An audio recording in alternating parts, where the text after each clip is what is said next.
things in Genesis chapter 1. We've talked about this now for several different weeks in different ways, that God is not a God of anarchy and chaos. God is a God of order and intelligence and design. Yes? One of the ways that you see this in Genesis, there's a beautiful symmetry to the first 6 days of creation as Genesis 1 gives them to us. So in the first 3 days of creation, God creates what we might call spheres or realms or categories. And then in the second 3 days of creation, God creates the things that inhabit those spheres or realms or categories.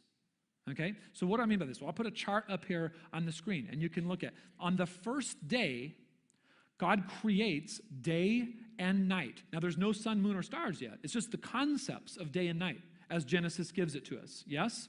God separates the light from the dark and the day from the night. And then on the fourth day, these correspond to each other. On the fourth day, God fills the day and night with what? Sun, moon, stars. Do you see the correspondence there? And then it keeps going from there. So on day 2, God creates the expanse or the firmament. And there's lots of debate on what that word means. But probably one of the better explanations is that in a certain, so you know how we say, what time does the sun come up? We say that, right? Now, is it true that the sun comes up? Not really. But we still say it. It's okay to say that because it makes sense as the word picture. The sun goes up and it goes down. And in one of the ways that the Bible can describe, now I'm being careful here. I'm trying not to say that the ancient people were totally ignorant. I don't think they were totally ignorant. But they did have certain ways of just talking about the world that they lived in. And one of them was this: there are waters above and there are waters below. Now, what do you mean by waters above? Well, it rains. And where does the rain come from? And you look up and you see what color? Blue. And you look down and see what color if you're on the water? Blue. Okay, so the idea is there's this great dome that goes over, like one of the meanings of the word rakia, which is expanse or firmament, is a beaten metal dome. That's what it can mean. I'm not saying that definitely what it means there. But the idea, when you see, say for example in the book of Job, a reference to God opening the windows of heaven. Like what's going on there? Well, the idea is that if there's this dome over the earth, that dome separates the waters. What waters? The waters above and the waters below. Now the waters above, then, we see in Genesis 1, are called Shemayim, heaven. But one of the meanings of Shemayim can just mean the sky. So when the Bible talks about heaven, there's multiple different layers of what it means. Sometimes it's talking about the place where God Most High dwells, like the throne room of God Almighty. Sometimes when the Bible uses the word heaven, it's talking about the spiritual realm more broadly, where spiritual beings live, okay? And then sometimes it's just talking about the sky, the place where the birds fly, yeah? So then the idea is on day 2, you have this separation between the waters below, the sea, and the waters above, the sky. And then on day 5, directly corresponding to that, what's made? The flying things is literally what it said, the flying things, the birds. And then the great sea creatures and the things with which the waters swarm. So you get that? Day 2, God creates sky and ocean. And on day 5, he fills the sky and the ocean with creatures that live in them. You tracking?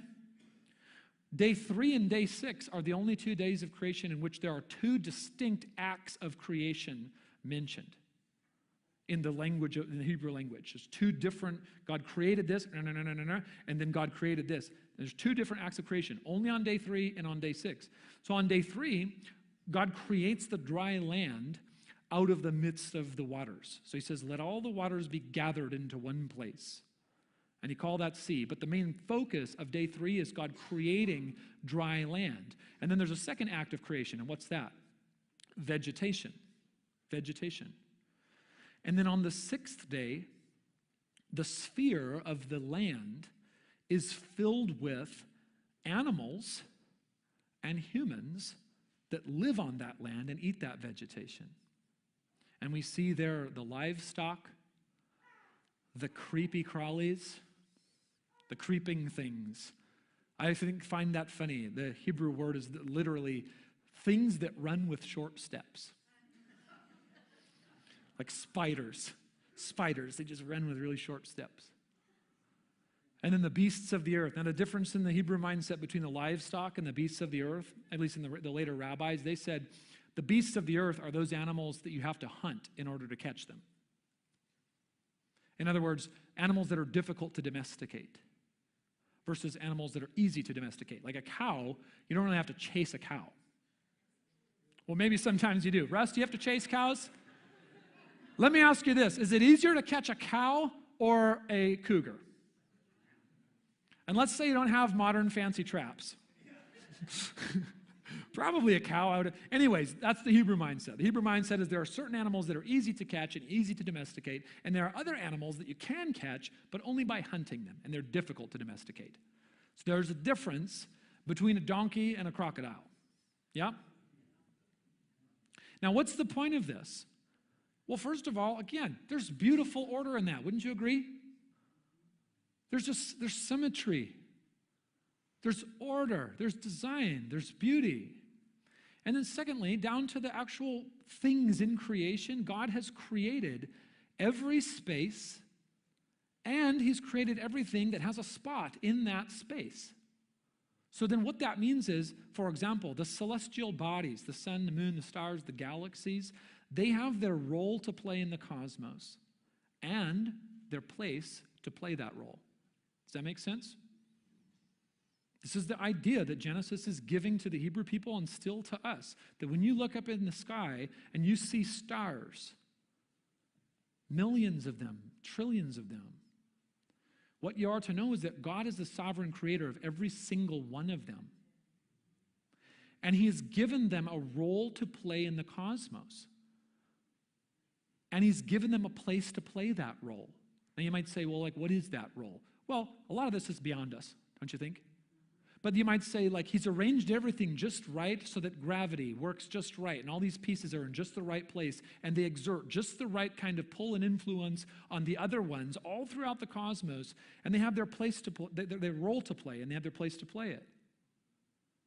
The great sea creatures, they have their role to play in creation, and they have their place to play that role, yes?